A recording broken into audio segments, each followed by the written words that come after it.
Yeah. I have a problem with extensions, period. And every time I see, why? What if your hair is too short? What's the problem with that? I tried extensions. They didn't take. There was nothing for them to hold on to. No. They were just like, no, you are bald. Congratulations. We need better super glue for Shecky. Definitely.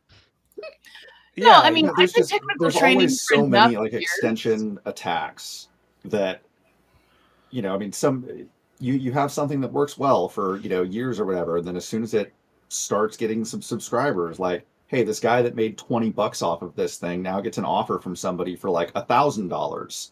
And they're like, oh, hell yeah, I'm a pro developer now. Give me my $1,000. And now you have a malicious extension. Or the ones who just stop doing the development and it lies fallow, and they had a weak password, so somebody hacks the development account for that extension, and boom, now you've got malware, and it's even better because there's no recourse. Or they put their password or API key inside of the extension so that way people could read it in plain text. And I just want to know how long when they were trying Chrome to write their extension altogether. They were like, you know what? This JSON's not pretty enough. I have an idea. Let me just slap it into this website with all my API keys. And let me send it to my buddy. Make sure it's super pretty. Hello, Ralph. Hey, what's going on, guys? Nothing. I'm giving y'all gold. What's up, Ralph? What is up? We talking about extensions? I love extensions. I have like 50 on my computer right now. That's the most extensions I could possibly put in the browser, and then it. Dude, I have asked Jeeves. I put it back. You put it back. I really need to do my talk on why all web browsers are evil. They've always been evil. They haven't gotten any less evil. Oh, no way. I upgraded to that Atlas now, and like it browses the internet for me. Like I don't even I just think about what I want. It's just like, all right. It tells you what prompts you should definitely use. I love using AI. I love using AI to make prompts for AI. It's like, yes, dude. I just want two AIs pooping back and forth forever. All right, go ahead and roll the finger. Let's do this. Corey, have you not seen the Infinite Backrooms? It's literally two AIs just arguing back. They created a religion, man. Okay.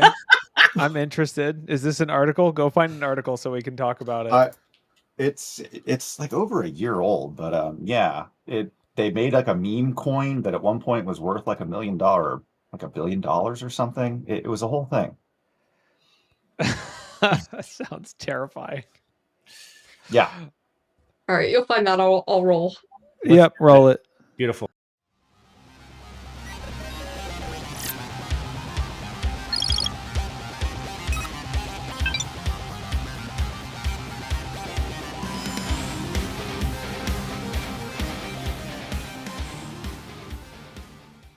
Hello and welcome to Black Hills Information Security's Talking About News. Somehow it's December 1st, 2025. Are we really at the end already? Is it time for 2025 to go?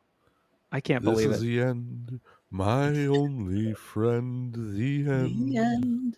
It's today we're going to talk about AI Slop. We're going to talk about some Watchtower Labs blogs. I feel like the Watchtower folks, they just get increasingly, like every blog is a little bit more aggressive. So I mean, I think they publish really awesome research, and I really respect what they do. They have a ton of CVEs to their name and some really interesting blogs. But I do think it's funny how like over time they're just getting more and more aggressive. Like this blog let's talk about this one first. So essentially the headline is websites that let you store information publicly are insecure because they let you store information publicly. So this is a Watchtower Labs article essentially about there we go. Code Beautify and what's the other one? JSON formatter. Both of these are tools that, kind of like CyberChef or other similar tools that let you review, I guess if you don't know how to format JSON or beautify It's JSON, pretty print. It's pretty print, man. It's pretty print, I guess. Or if you, for code beautify, it's just a lot of like, do you not have time to install VS Code? Well, use this instead, right? It's like a convenience thing. That is correct. It's a convenience thing. But the problem with this is, turns out these tools have the ability to save data. Like you can be like, share this, let's save this for later. And essentially this Watchtower Labs post shows they did some, deep dive research on what people are putting in there. And, essentially the long story short is there's all kinds of sketchy data in there, including, secrets and all kinds of stuff, Active Directory credentials, code repository keys, database credentials, LDAP configs, cloud environment keys. I love how the ID is just like literally the title. Or no, wait, it's only like 1, 2, 3, 4, 6 characters. So basically, the takeaway is that people putting sensitive and inappropriate data into website forms predates AI by a lot. Yeah, I mean, the title really says it all. Parentheses. Yes, seriously, you are the problem. This is not really this is not a breach of, any of these services. This is just functionality in these services where, you can just post data and save it, right? Like that's So I think that the other side of this too, and I've seen this in web application testing, is the actual, what do you call it? The obscurity through a unique identifier, right? Like that's security. So if you have, essentially there's some random value that if you guess it, you can read this, right? Like that's the key. Yeah. Like a 5-digit ID or something. Yeah. Yeah. But Ralph, they could have made that ID 1,000 characters when you have a recently posted thing on the website. Yeah. Okay. The obscurity kind of goes out the window. So this reminds me of Pastebin. It's literally just Pastebin, Yeah. but again, so then that comes back to two things. Though this is where I was trying to kind of go, right? Is that yes, you shouldn't post sensitive data in there, regardless. Like you shouldn't be saving sensitive data into some essentially public forum, almost, right? Yeah. But the platform shouldn't have a recently posted thing on there, it should kind of have by default, if you put something or save something in there, it is private until you explicitly make it public. I mean, AWS had this exact same problem, right? When S3 buckets first came out, they were always all public. That was the default. And then eventually they realized this was a horrible idea. And they had to make 17 widgets and buttons and are you sures to, prevent people from doing it. Now people still do it, but by default, AWS was kind of setting people up for failure, right? If they didn't understand what they were doing. So. Yeah. I mean, I think it's pretty funny, specifically JSON formatter. If you go to it now and you click on save, it says, we are stopping save facility to prevent NSFW content and are working to make it better. So they're claiming that it's based on NSFW, meaning not safe for work content. So are people posting JSON porn? Is that... I don't. Are passwords what does it say? Not safe for work anymore? Yeah, does it say sexy : true? And people are like, ooh, sexy : true. Maybe people were sending messages through this platform. I don't know, but it's hilarious that they disabled the save functionality on JSON formatter, but claimed that it was based for encode a picture, and then you could share it that way. I don't know what the character limit is, but. I mean, ASCII art porn in JSON format. No, base 64, actual data, and it could be an actual JPEG. I guess wouldn't sharing corporate passwords be not suitable for work? I mean, sure. I think that's safe for work. That's my job title as an IT support professional. To publicly share passwords. Yeah. I mean, what am I gonna call the user? No, I'll just post it. I'll save it on JSON format and I'll send them the link. Yeah, send them the link. Yes. Yeah. So, I mean, basically the long story short is don't put your company's data into this tool. And definitely if you do, don't save it. If you're going to do something stupid, don't save the evidence of your stupidity. If you're going to do this, at least give it to an AI so they can tell you that. Yeah. Give it to someone who can really monetize it. Right. Exactly. I wonder how long it's going to be before JS Fiddle and SQL Fiddle wind up being revealed to do the same thing, because they have a save feature as well. Yeah. This is why we can't have nice. As a former developer showing through. I don't know, but I love Watchtower. Keep doing you. Keep putting funny memes in your blog posts. And I guess honestly, this is one of those things for pen testers and for security professionals out there. Maybe review whether these sites are allowed in your egress policies, and maybe don't allow them if you're worried about this type of data leakage. This is not the only one of these. There's probably 10,000 more of these other sites that are the same. There's Pastebin, there's Ghostbin, there's there's a bazillion bins. Yeah, so blocking egress is easier said than done, but this is definitely worth reviewing and removing. My biggest thing that I'm sad about with this one is that I wasn't the one to find it first, because I love digging through the garbage of the internet to find stuff like that. I just didn't realize that there were just a list of the recently posted things. I mean, like, that just sounds like a treasure trove, right? Even if it was just, so it's the IDs for these things are 6-digit hex. Yeah, how many requests? You could guess. Yeah, you would accidentally probably land on some. Yeah. Just kidding. Especially, I don't know if it's actually random. What if it just goes in order? It's just zero. No, I think it's random. I'm assuming it's random. God rest my soul. Someone's. I will say test this and be like, look. So the based on 6-digit hex, which is what Code Beautify is using, that's only 16 million requests. Yeah. Which is not outside of the realm of reason. You could slow roll that for sure. Yeah. You would hit so many though. I mean, before you got to 16 million. Also, here's my other question too. What, like, if they expire, do they just drop off the database? Like, I mean, that sounds like collisions waiting to happen. Only 16 million. True. Yeah. No one's ever only 15 million people have ever wanted to format JSON. It's fine.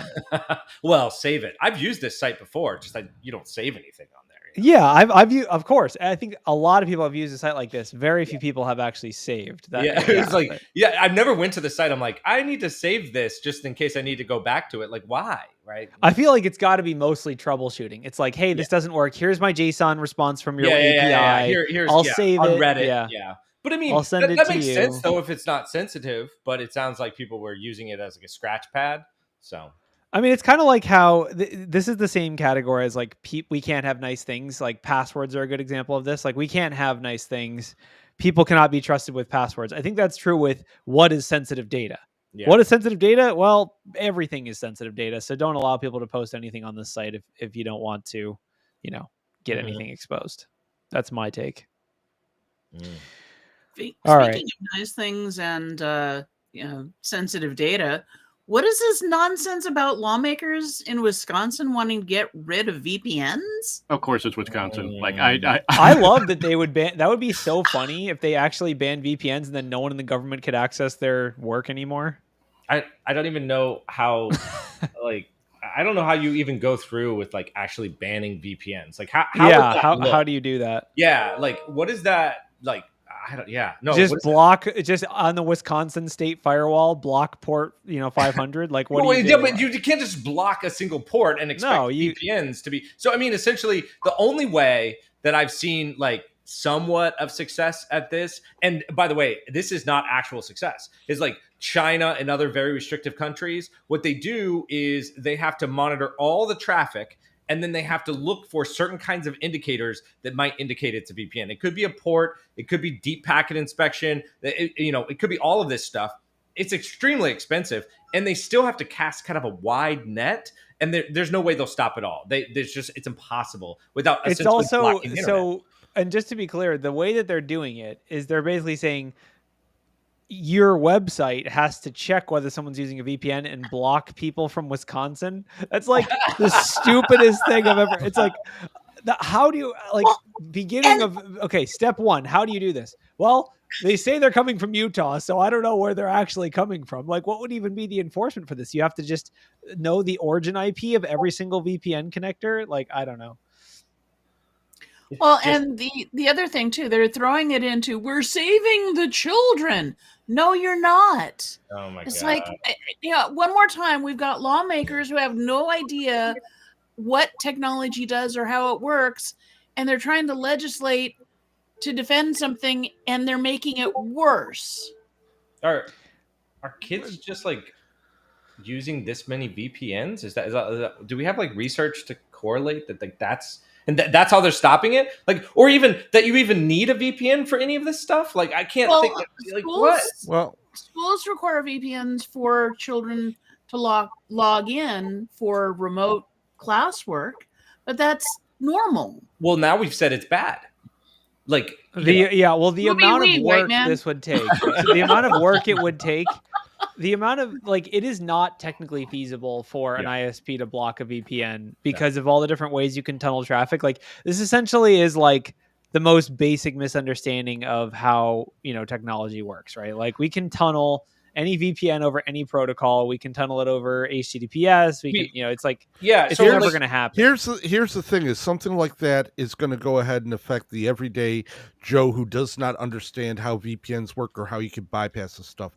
You take a look at a bunch of your streaming services, like the BBC iPlayer, that goes ahead and does a decent job of blocking people trying to VPN in to the UK to go ahead and get free BBC shows off of it. There is some sort of technology out there that streaming services are using to try and block down some of this stuff. Now, is it going to stop somebody like you or me from it, or somebody that looks into it? Probably not. But will it block the everyday lazy Joe?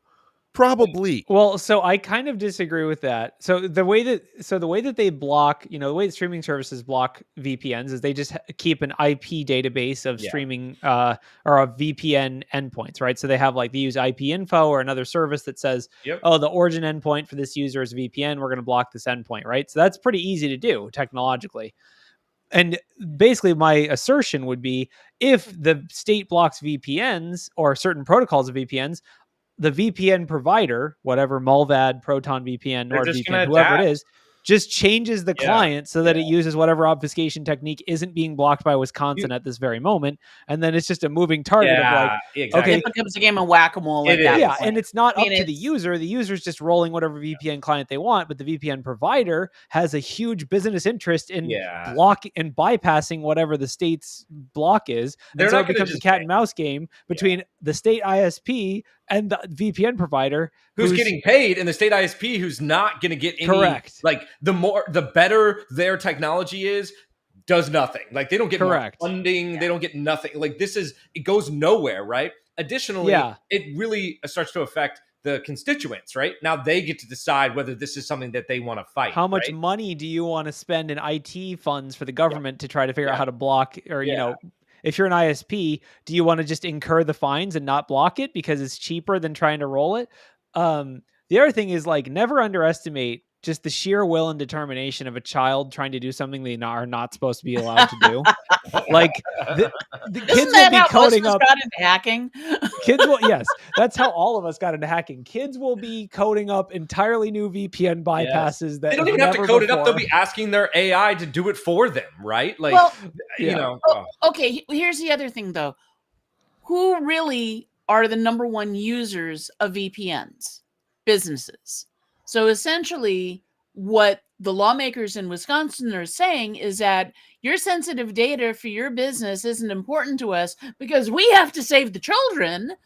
Yes, that's another thing. It's funny that they would have to figure out how to differentiate between illegitimate uses and a bad VPN. And the only way to do that is to look at the data on the VPN. Doesn't that defeat the whole purpose of the VPN? Right? So your privacy is zero. Do you know who this isn't going to stop? 15-year-olds who want to look at porn. Yes, correct. No matter what, 100%. This will stop everyone except teenagers trying to look at porn. Also, the whole legitimate business, how do you differentiate between NordVPN or whatever Proton VPN and not a commercial VPN? Well, what if I just spin up a new Wisconsin company called Technology Incorporated that our main business, all of our employees are everyone, and our main business objective is have internet provided to everyone. And what do you know? Now it's a corporate VPN. I just can sell that. It doesn't make any sense. I don't see how you would possibly do it. Well, I'm reading through I'm reading through the bill here, being from Wisconsin, and of course it's all from one party. But what I'm seeing is that they have this whole hey, you need to filter for a virtual private network system or virtual private network provider. But the prelude to this is that if you're a business entity that you're publishing material harmful to minors on the internet, then you need to make sure you do this. So every business. Does every business? Every business that, I guess I don't know who that applies to, but if you're Netflix and you have shows that are 18 plus, which they all do. Yeah, they're gonna do very broad thing. I also think it's rich that this certain party cares about child abuse. There's some other things on the internet already that they done could this do. in Texas to a certain extent. Yeah. Like if you they blocked VPNs? I have heard that if And you how does try that to work visit adult sites in Texas, they will give you a like, hey, you can't do this in Texas thing unless you like create an account or verify your ID or blah blah blah. That's how it is unless you use a VPN. That's how it is in a lot of Florida. places. Yeah, Florida's the same way, right?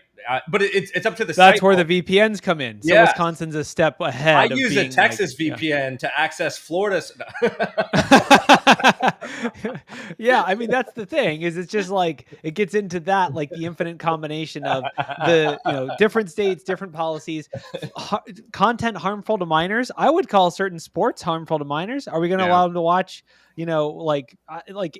it's like or like religious things? Oh, it could radicalize them. Like it's like anything else. Like you could totally categorize anything as harmful to minors. It's like there are certain chapters of religious works that you could there's bestiality in the Bible.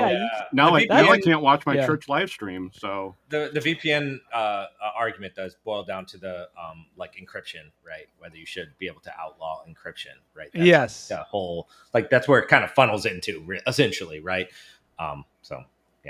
Anyway, I think we can we can let this one die. We'll see what happens when if they actually roll this law. What happens? Like we know laws already rolled to block access to minors and now everyone's using a VPN. So now they're like one step further. Let's see what happens if we block the VPNs. Like yes. I don't know. Stay tuned, subscribe or whatever you do. Like and subscribe. Hey, this one's close to you, Corey. 7-Zip. It's got a critical vulnerability with public exploit. Yeah, but it's not that exciting. It's all right. Well, then give it to us then. You seem so excited. So, okay, this is 7-Zip, which is a file compression tool. Actually, I would say 7-Zip is pretty commonly used in corporate environments, more than you might expect. Probably more than WinRare. I mean, what company is paying WinZip, though? I mean, they all got that license still. What company is not paying for a WinRare license these days? But yeah, basically there's a critical vulnerability in 7-Zip. This is going to be the plague of every sysadmin's existence on Nessus scans for the next year. And sadly, hackers won't be able to really do much about it. So basically all they have to do, the big scary one about this one is all they have to do is open the archive. They don't have to extract anything. They don't have to do anything. They just have to open the archive.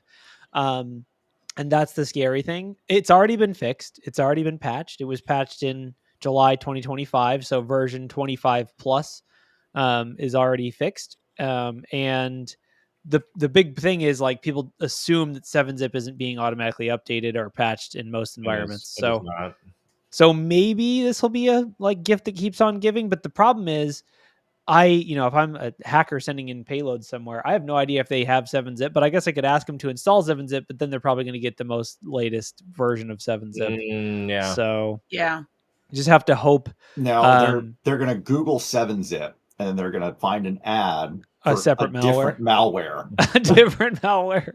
This is like one of those things where it's like in the bag of tricks, right? You're on an internal already and you see that they have 7-Zip installed. You see the version is vulnerable. You're like, win-win, right? Like, yes, you already have some level of access, but this is now going to allow you to, maybe make that initial first administrative access or like that higher level above where you are. So this could be really good for watering hole attacks, meaning like I'm on a file share, I put a bunch of 7-Zip files around the file share and just hope that someone opens it, like have executive compensation .7zip and then see if someone opens it, and I just get a bunch of callbacks from that over time. I mean, it's not good. This is not the first vulnerability of this type in 7-Zip. This has kind of been a long running track. And so I would assume hopefully companies that are rolling 7-Zip to their corporate workstations have an update mechanism baked in. And if you're just people installing it, they'll probably be updating, hopefully. It is one of those tools, though, that weirdly enough, probably a lot of organizations do have, since it is like pretty much free to install and roll it out. So Yeah. It's pretty Well, I common. know- I think it's required in a lot of industries to use encryption, right? If you're sending, like, if you're in healthcare or other industries, you can't just be emailing around sensitive data. So a lot of companies are you using can, 7-zip but to you encrypt. shouldn't. You can't. Well, yeah, and you shouldn't. But it's also like email's not Well, safe. Just use no. JSON beautifier. Yeah, that's true. I just use Pastebin with the secret notes. Oh, interesting. Back in the day when I worked for encode? SANS, we always had to have students install 7-zip because the native extraction utilities on both Mac and Windows couldn't handle the heavy files for the virtual machines. So, I mean, this is definitely potentially going to impact a lot of people who don't update regularly. But, that's one of the reasons why you should update regularly. Yep. Update your 7-zips, people. It's going to be 8-zip sometime Yeah, soon. you got to use 7-zip to update 7-zip, though. Yes, 100%. How many people that don't update regularly are reading Hack Read? or are listening to this podcast? Yes.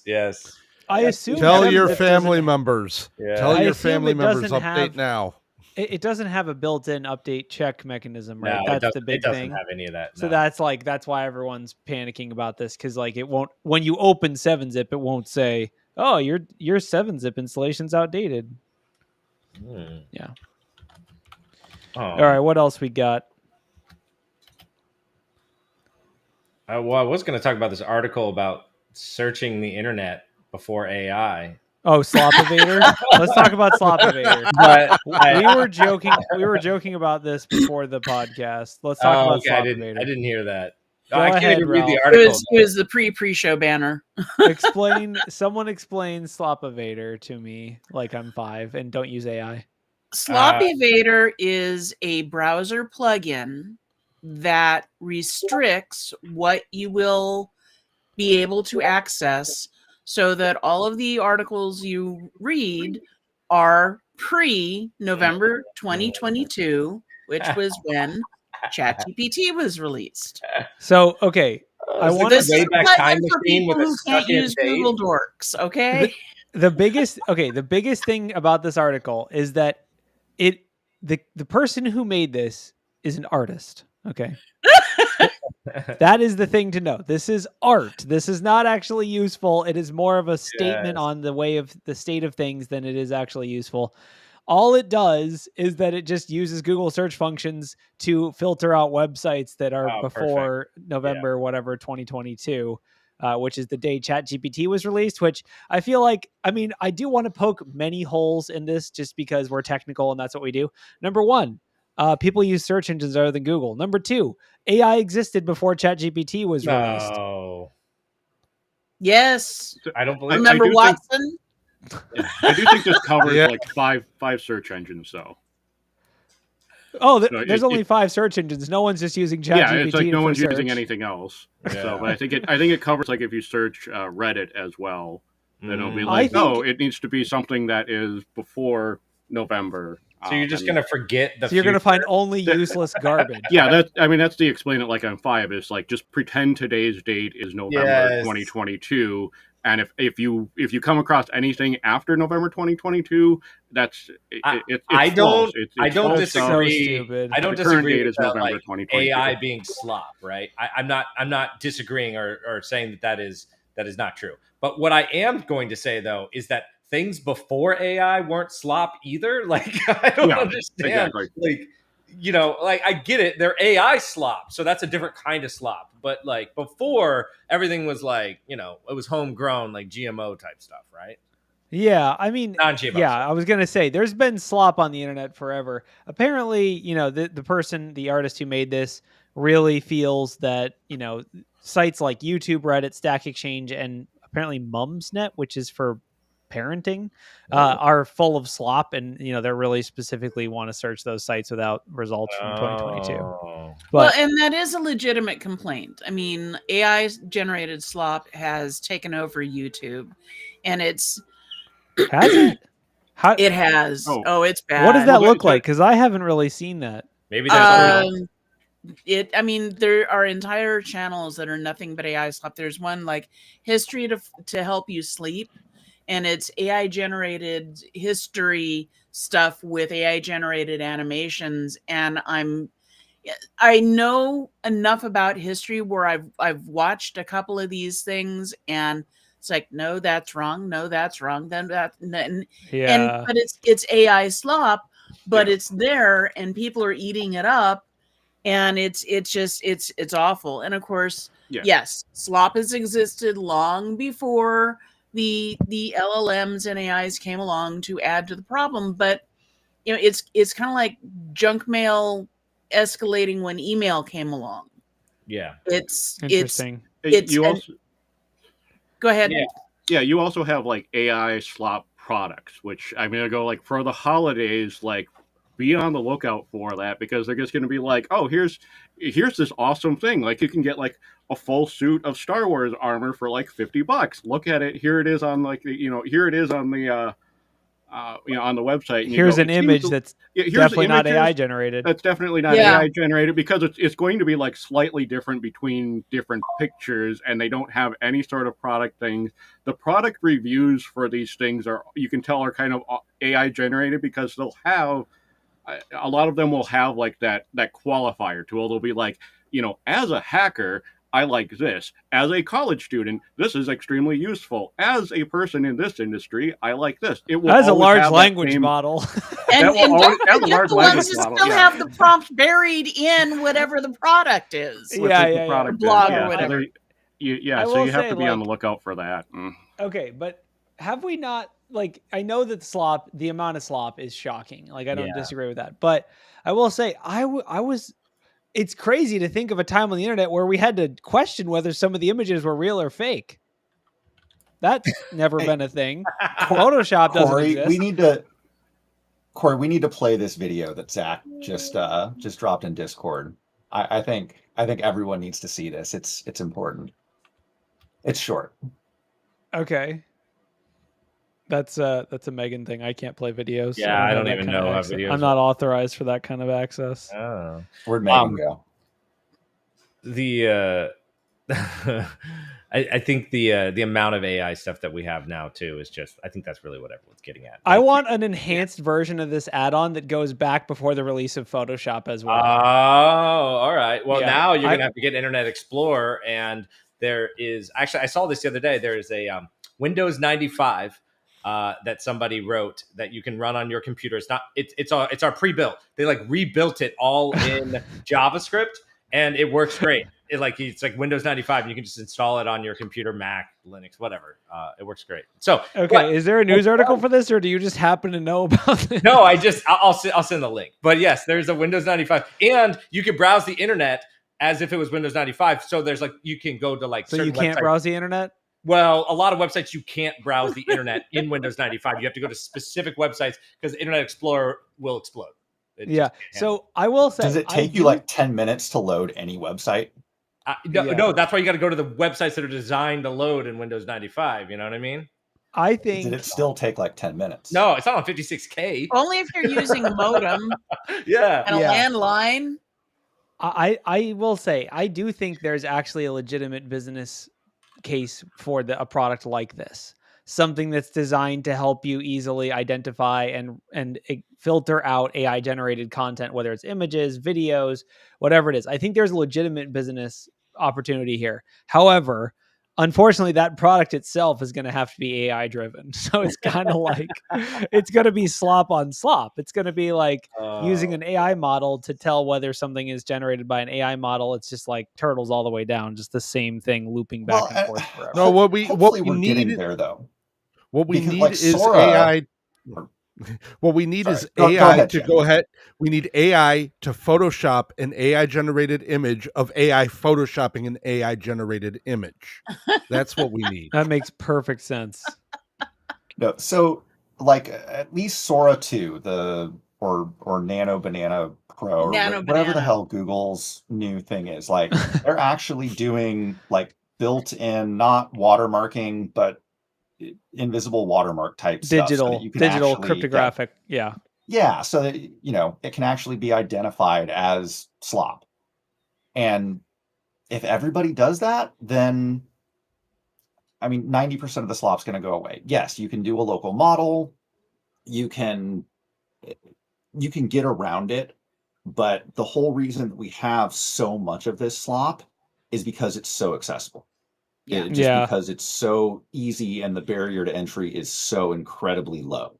As soon as you start adding any technical barriers to untraceable slop, 99% of it is going to get filtered out as easy slop. Yeah, I mean, I think the biggest thing is like we as nerds need to make sure that the people around us who are not necessarily as nerdy as us understand how easy it is to generate slop. And as long as once you know that slop exists and that it, what it can be and what it can do, it's not that hard to identify and filter it out, just, kind of browsing past it. But if you think everything on, every video you see on the internet is real, then you're going to have a bad time, right? Like that's, you don't want to do that. So I will say I have seen some pretty funny videos of people like using AI to render in, like, as an example, like a daughter is texting her dad pictures of like, I let this plumber into our house, and it's just like clearly a homeless guy in their kitchen or whatever.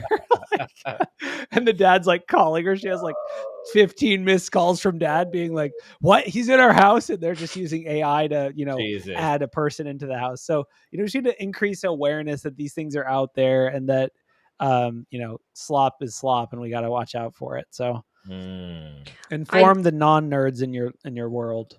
I downloaded the Zach video. I can see if it will play with audio. Let's see if we can show off some slop. Here we go. No audio. No audio. That's no audio. It does play perfect. Just this isn't slop. It's definitely not generated with Sora. It doesn't have any watermarks. That looks exactly like Zach. Yeah. I couldn't tell that wasn't Zach. It looks like Zach, but he almost always wears a cap, doesn't he? How many fingers does Zach have? Does he have 7? Does he have 7? But see, that's just the thing. They'll fix that, and then they'll fix the next thing, and then they'll fix the next thing, and then you'll just be like, damn it, I can't tell. And then we're like, now what do we do? I will say this much, at least the fact that AI slop is out there is hitting mainstream media. We just finished up season 7 of The Rookie here in this household, and they had an episode where a woman used AI to catfish her own husband, and he fell for it and didn't notice the fact that one hand of the person had 7 fingers and the other hand only had 3. It was so at least it's hitting mainstream consciousness. I will say that's a plus. Yeah. But we're not out of the woods yet. It's going to get ugly before it gets better.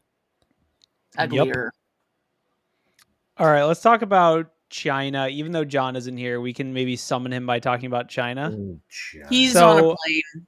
Yeah, so this is an article from Kyiv Post talking about basically China is also increasing their espionage attempts targeting Europe. So, I don't think this is super surprising. We've seen it a lot in the U.S. with, the Salt Typhoon infections of U.S. ISPs and government hacks and things like that. But essentially, this is just an article talking about emphasis on cyber espionage in recent European cases. They're trying to build relationships with people. They're trying to, embed themselves more deeply in European institutions. Which is pretty spooky. I guess not super surprising necessarily, but it is interesting. Yeah. One of the cases they outline is fake headhunters approaching paramilitary individuals with lucrative job offers, right? Which is like, an interesting tactic. It's basically like recruiting foreign assets, right? That's like espionage classic. This is not new, right? It's the same playbook. Corey, minor correction. Parliamentary staff. Not paramilitary. I can't read. Basically, so that's worse. Same thing. That's way worse. It's just basically government employees. Weapons. Government employees without weapons. Not the pen is mightier than the sword, Ralph. Yeah, absolutely. Yeah, basically trying to recruit a foreign resource. There's evidence of that happening in the UK. I'm sure it's happening here. I don't know if we've seen any news articles necessarily talking about that here, but I'm sure that if you're a staffer for Trump, you're getting a lot of really interesting LinkedIn messages these days. Well, on the bright side, we don't have a bunch of former government employees that suddenly got laid off. No, no one is looking for any jobs or anything. So they're not going to be susceptible to this sort of thing. No, that's true. Yeah, no one would fall prey to this. No. Anyway, did you all see the iOS vulnerability? I guess it's like classic Apple. Is it? It's like, is it? Again, I don't know. update all the things.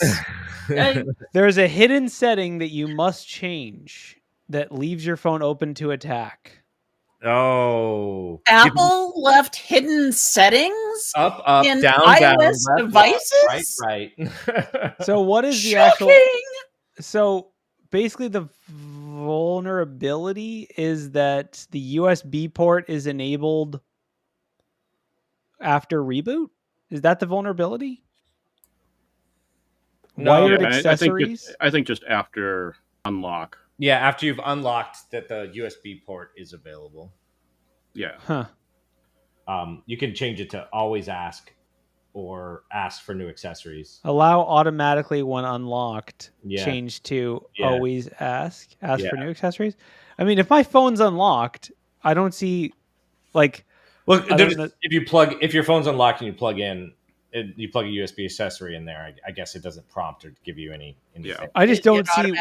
Trusts. I can't imagine a scenario where I guess I'm charging my phone while it's unlocked. Are we going back to No. delicious Juice phone? jacking? Can we bring it up? Juice jacking? Corey, I think what they're saying juice is jacking.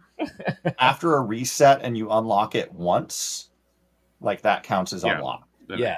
Whereas after this update, every time it's locked, it would count as locked or something. Huh. Weird. I I don't even have love that. just I don't have making- that option on my phone after update. So I updated this morning because I got that prompt saying, "Hey, there's You got juice jacked?" No, I didn't get juice jacked. No, I got a prompt being like, "Hey, your iPhone's out of date," because it just company portal and everything there goes, "Hey, you're trying to." Because they knew you were going to get juice jacked soon. Yeah. So I updated it, and that setting isn't there anymore. Like I don't have under the privacy and security like what they show in the. I don't have that. Or was it a text message that was like, "Click here to update your iPhone"? It was a fish. No. So okay. So no, it's through like the Okta app. So it'll have if you try to if you look up your push notification on your Okta app, like it'll say like, hey, it's like a little like security icon in the corner. It says, hey, you're not on the latest version. Your phone isn't running. Oh no! Looks like he got juice jacked. It's not me. He got juice jacked. Oh no! That's one way to go. They got ballooned. Those juice jackers take things serious. You don't want to mess with them. I plug my phone into every suspicious USB port. If they're going to waste a 0 day on me. And always when it's unlocked, of course. It's always unlocked. I don't have a code. Oh, he's back. Yep. How did it feel to get juice jacked, Baloo? I don't know. What does it feel like? It feels fine. I don't know. You're going to feel a slight pinch. Pinch. Oh, I've classic. It's just your nerves. That's just your nerves. I've had all sorts of needles on all sorts of nerves this year. So if it's anything like that, I'm used to it. Anyone else have any other fun articles? It was kind of a slow news week, honestly. It's almost like everyone was eating turkey. Thanksgiving. I don't know how fun it is, but we can talk about Meta/Facebook doing Meta/Facebook things that aren't really fun. What even is that? I saw the news article and I was like, I don't understand this. Andy, you talking about the strike policy for sex trafficking? This is an old we that is an article we can talk about. That's a different one. I mean, yes. So there's is that the one that I put in the notes? No, you put down the one about the mental health study on mental health. No. The mental health one was there, and then we have the one from like 3 weeks ago about Meta making like $16 billion a year off of what they know to be fraud. Yeah, Okay. no, the one, it's a little Please bit further down elaborate. in our notes. November 24th is the date on it. From The Verge, Meta had a 17 strike policy for sex That's a trafficking. lot of strikes. I've watched baseball and it already takes forever. I can't imagine how much longer it would take with 17 strikes in the mix. Any strike policy that goes to 17 is not much of a strike policy. That was what the AI recommended. Why do we even bother kind of thing? All right. Either way, why don't you run us through this article, Andy, and we can see what's going on. I guess I'm gonna let Braun do the strike policy here. Let me post the fraudulent ad one. Oh gosh, Meta's just fraudulent ads. They're in the news this week. They have 17. Now this is an old. This is like November 6th. So we're dragging up some old news here, but. Meta had like 10% of its revenue from 2024 was projected that it would come from ads from scammers and banned goods and everything else. And like they knew this and they had policies internally. I'm curious about that. It's pretty funny. It's like, yeah, we know they're scammers, but I mean money. I mean, what would so you they do? were actually charging the scammers more money. Oh, this is classic. Like programmatically. So they'd be like, oh, this is high risk to be fraud. Let's charge them more money. Oh my gosh. Yeah. Okay, so this is leaked. Is this leaked documents? This was not intentional for them to publish this, right? A cache of previously unreported documents reviewed by Reuters also shows that the social media giant for at least 3 years failed to identify and stop an avalanche of ads that exposed Facebook, Instagram, and WhatsApp billions of users to fraudulent e-commerce and investment schemes, online casinos, and banned medical products. Now, so, in Facebook's defense, they will ban advertisers if the automated systems predict that the marketers are at least 95% certain to be fraud. Well, hold on. So that's only after 17 strikes. Yeah. Okay. Yeah, you have to get 16 strikes first. And then, on the first, once you're at that, fool me once, shame on you. Fool me twice, shame on you. Fool me thrice, shame on you. I don't know what the word is for 17 times, but also shame on you. Oh my god. Yeah, I mean, that is, I guess, capitalism. Their defense, I think, like they acknowledged basically that, like, okay, yeah, it's true, but also the data was, excessively broad, or, they basically were just like, this is, a mislabeling trick. Like, oh, well, we just catted ads.txt and grep for scam, and that was 10%. So that's, like, I don't know exactly what they're saying, but the part of this that frustrates me is that if any one of us tomorrow was like, hey, I have this great business idea, we're going to do nothing but serve up fraudulent ads to people, and we're going to make $10 billion next year, we would go to jail. No, because they're too big hands to jail. Down, we would go to jail. Too big to jail. That's how it works. So, okay, my question would also be, what is Google's percentage of scams and ads? Because like every advertiser has to grapple with this. Yeah. If you have the ability for me to create an ad, it's incredibly difficult for you to differentiate whether I'm a legitimate provider of that service or a scam provider of that service. So I guess I'm curious what other major advertising networks are doing about this. Like, does Google have 10% ads? Is ever been disclosed? It has to be massive. I mean, Google can't even, or doesn't want to, stop like malvertising for Chrome.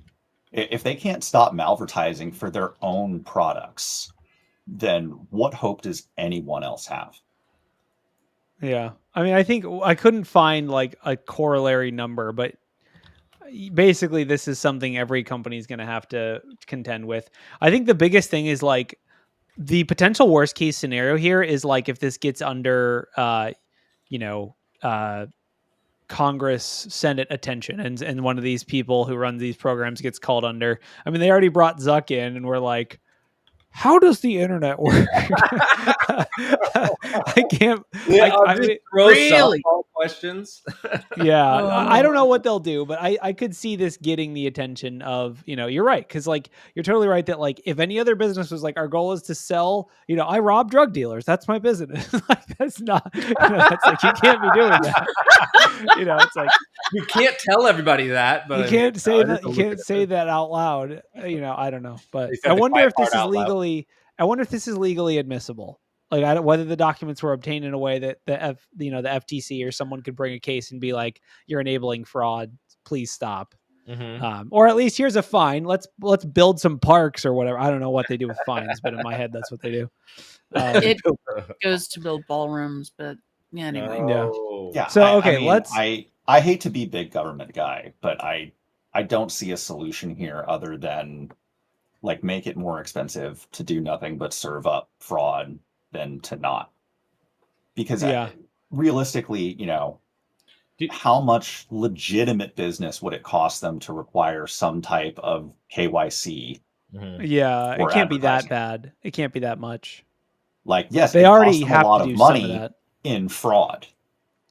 Yeah. But, if the argument is like, oh, it cost us so much money if we started doing this, it's like, well, yeah, but that's the money that you're getting from fraud.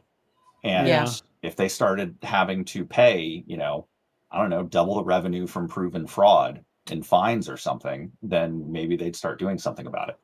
I guess we need to figure out how we can cash in on fraud. I'll have Claude draft up some business plans for me, and I'll make sure to tell it that none of these should be illegal. They should just be questionabally ethical.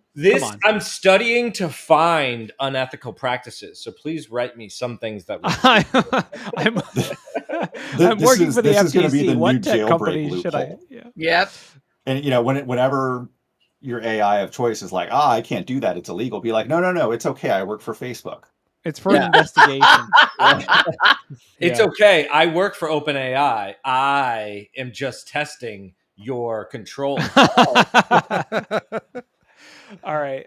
Let's talk. Let's get into the weird for a little brief moment. So that while we're on the topic of Meta, there's an article from November 24th about an insider has leaked or, claimed that they gave sex traffickers 17 or 16 chances before suspending their accounts.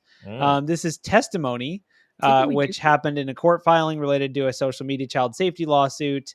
So it's kind of a pretty legitimate source.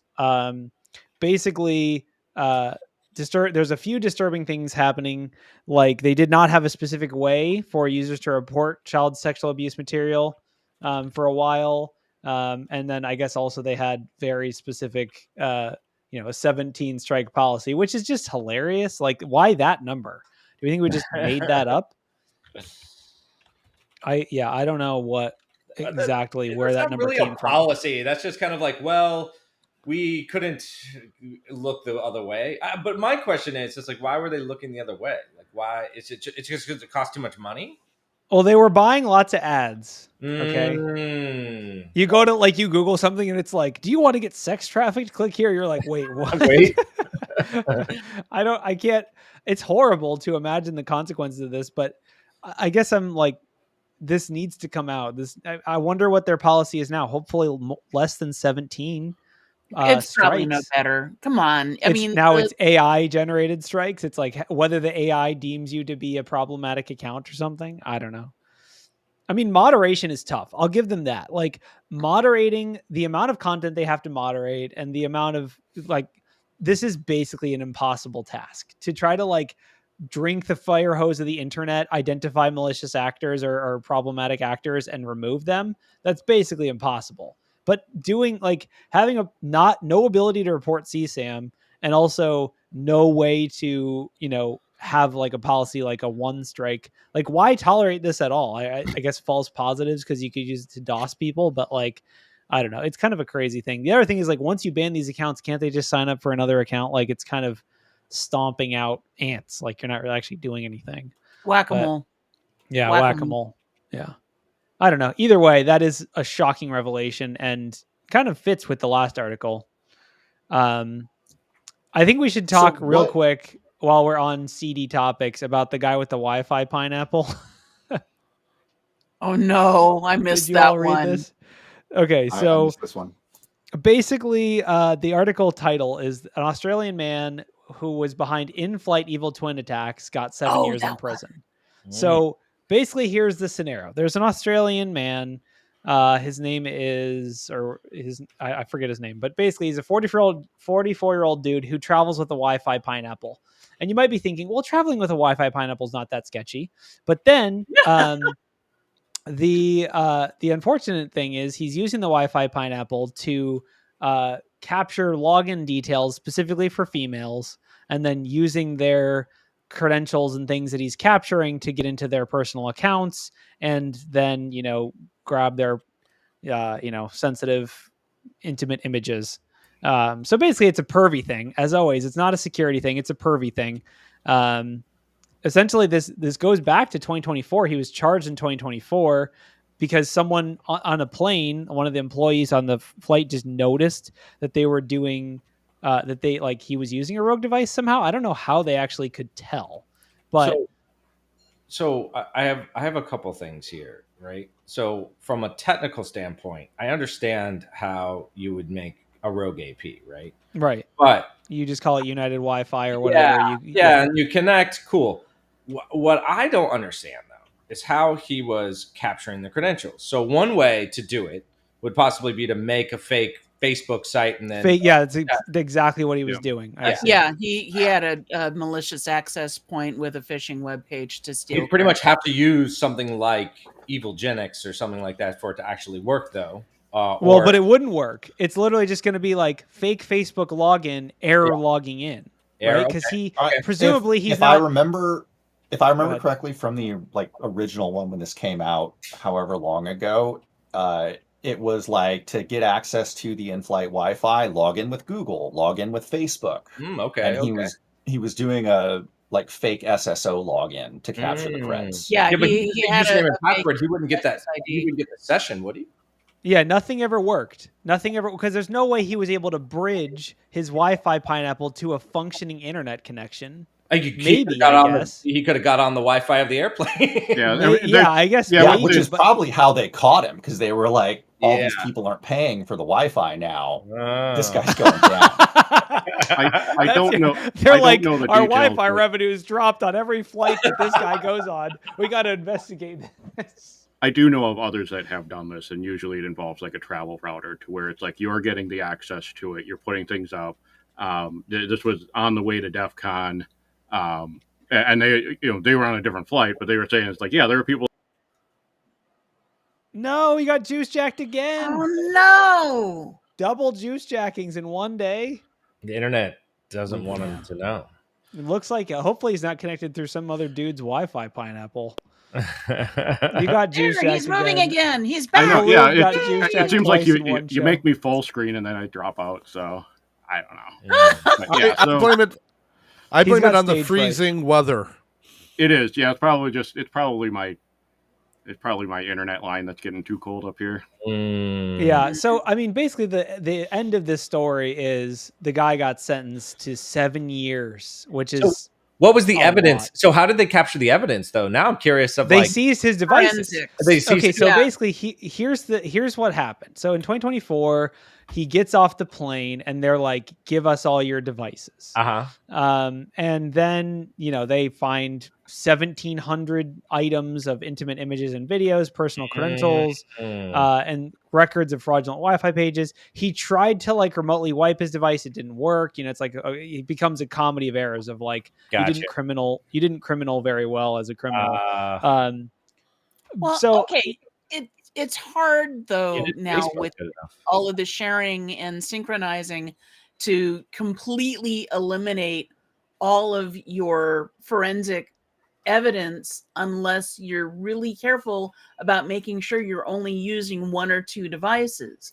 If he's not a cybersecurity expert and he did have multiple devices syncing with all of these images and videos and information, that becomes a really difficult attack surface to protect against someone coming in and figuring out forensically all the badness that you've done.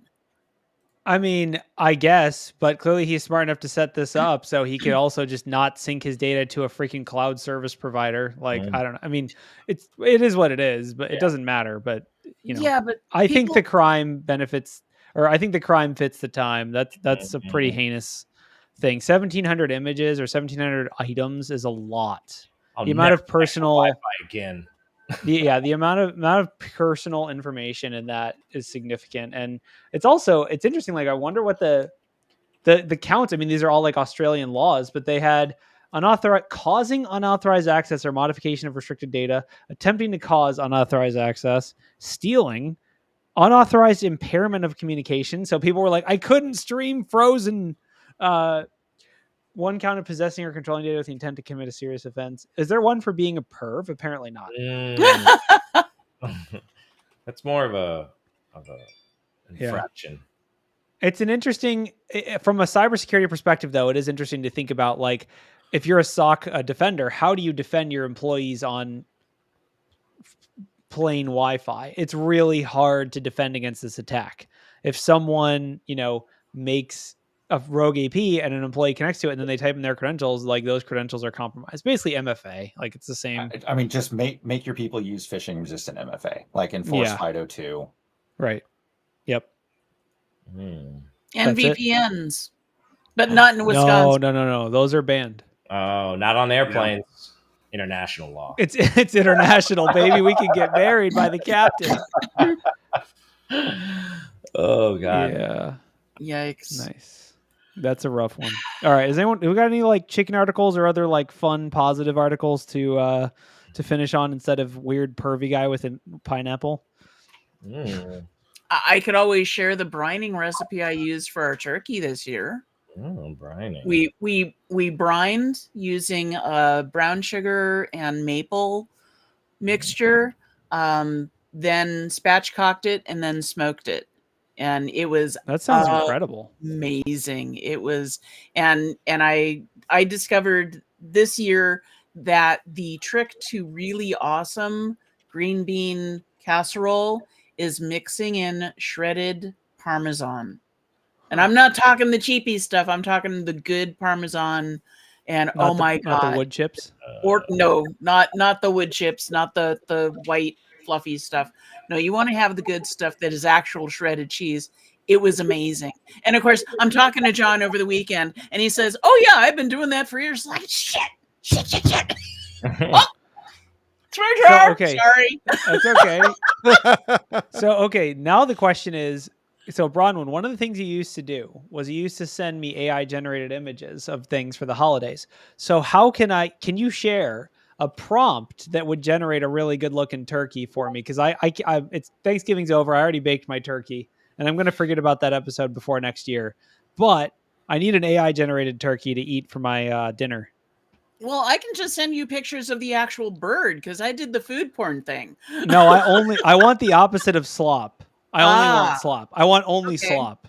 The nature of the prompt will depend on which AI you're using, because how you prompt in Midjourney is very different from how you would prompt in Copilot or ChatGPT. So name your poison in terms of the origin generating AI, and I will try to off the cuff provide you with a prompt suitable to meet the desired outcome. I'd like to go with Ralph deep frying a frozen turkey. Which AI do you want to use? With Copilot. Okay. Wow, fancy. You can send me that. Just send me it offline. I would have gone with Grok. Yeah, it's R.I.P. me. Yeah, sorry, Ralph. I don't use Grok. Sorry. Someone's got to do it. Here's some Ralph lore for you. Ralph, at least last time I checked, actually does deep fry his turkeys and has never burned down his house so far. Yeah, Yay! also true. Yeah. It's not that hard. If he can do it, you can do it. Exactly. Oh man! Now if someone's gonna burn their house down, they'd be like, "It wasn't true. It wasn't." Meanwhile, I did burn my house. No, I'm just kidding. Yeah. The city of Pasadena actually had a PSA on how not to burn your house down by frying your turkey. I bet. Yeah, I bet it happens. In California, that hits a little different for sure. Yeah. All right. Well, thanks everyone for coming. I think that's as good a place as any to call it, and we'll see you next week. Bye, guys. Bye, y'all.